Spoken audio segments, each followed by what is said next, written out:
It's good. Always good to get recognized. Obviously, steal from Sam's playbook. We don't really. That's an award to everyone else. We don't really read into that stuff too much. Care about the win.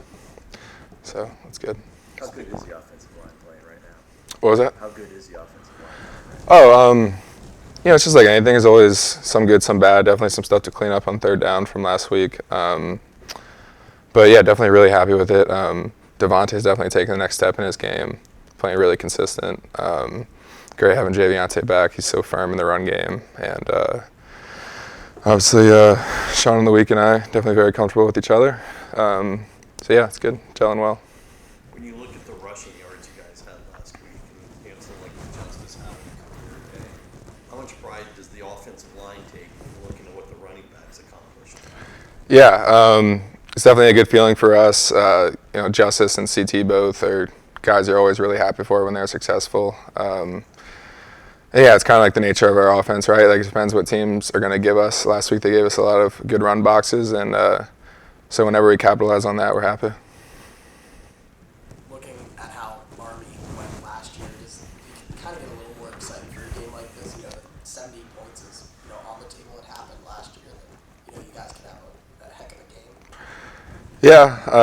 Yeah, it's always a dangerous mindset. Like that's kind of our message this week. Just we didn't go into that game expecting to score 70 points, so we can't do the same thing this year. We just have to have the same mindset we did. It was just the stars aligned that game. Everybody played well. We were efficient. Yeah. When you say everybody played well in that game, I think you're talking about one half of the team. What was the locker room like after that game? Coach Clausen had a great line after the game. Our offense was 14 points better than their offense, and our defense was 14 points better than their defense. So, yeah, it's football. It's how it is. Our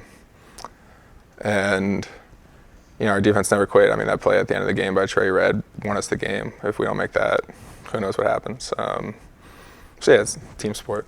Do you feel like the guys on the defensive side of the ball are a little more amped up to show from year to year?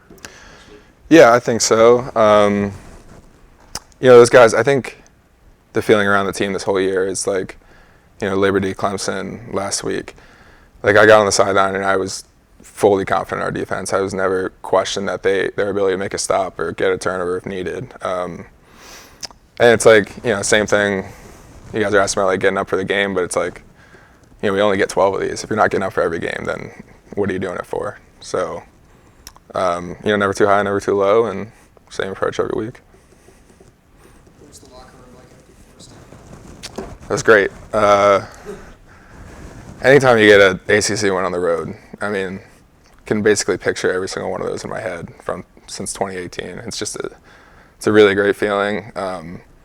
There's just so much work put into this, and to see how this team bounced back after the Clemson game was definitely a really good feeling.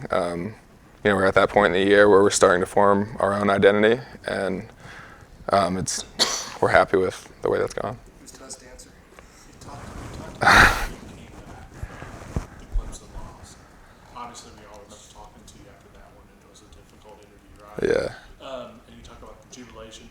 How do you, refocus for this week, knowing that you got somewhat of a week off the following week? How do you kind of stay focused in the present? Because if you don't, it's not going to be a good result Saturday, right? Yeah, that's a great point. Like I was saying, we're starting to form our team identity, and I think one of the last pieces to that will be this week we've shown how we can handle defeat, and now we need to show how we can handle a big win. If we approach this like we did the Liberty game, then it's going to be a really long game. And, you just have to go into every single game expecting it to be a 4-quarter war and knowing that it's going to be hard, but always believing that you will be successful. How important is it for the offense to show that you guys can hit on some of the short to intermediate passing stuff, because you're going to see the too high safety look pretty much a lot, right? Sure. Well, you never know. I'm sure you want teams to give you one-on-one on outside for the entire game. I mean, too high as an offensive lineman, I'll take a too high look all game. But also, I mean, it's very rare that a team plays us the same way that they play everyone else. Army did last year, but you got to think at some point in the offseason they sat down and schemed up a way to play us, just like everyone does. I mean, Liberty came out and twisted and blitzed every single play of the game. They had twisted on less than an eighth of their snaps coming into the game. Like, it's just, we're going to get different, and that's where our coaching comes into such big play. Like, our offseason walkthroughs, coach our scripts, every single possible look, so we're never surprised. And so, yeah, it's just, you got to show up ready to play whatever we get. Been here a while. Have you noticed around town, obviously 3 straight sellouts now, do you see more people wearing weight gear, things like that? Have you seen that? Yeah, it's funny. Like halfway through, probably around this point of the year last year, Sam and I started talking about, like, him and I are maybe a little more, I don't know, introverted is the right word, but like uncomfortable with getting the recognition in public. And we were like, we have to stop wearing weight gear out now. Like, this is now a problem where every time we go, I mean, obviously it's great to get support and to see love from people, but yeah, it's definitely a lot more support and love from the community. It's great. Anything else? Thanks, Mike. Thanks, guys. Keyshawn.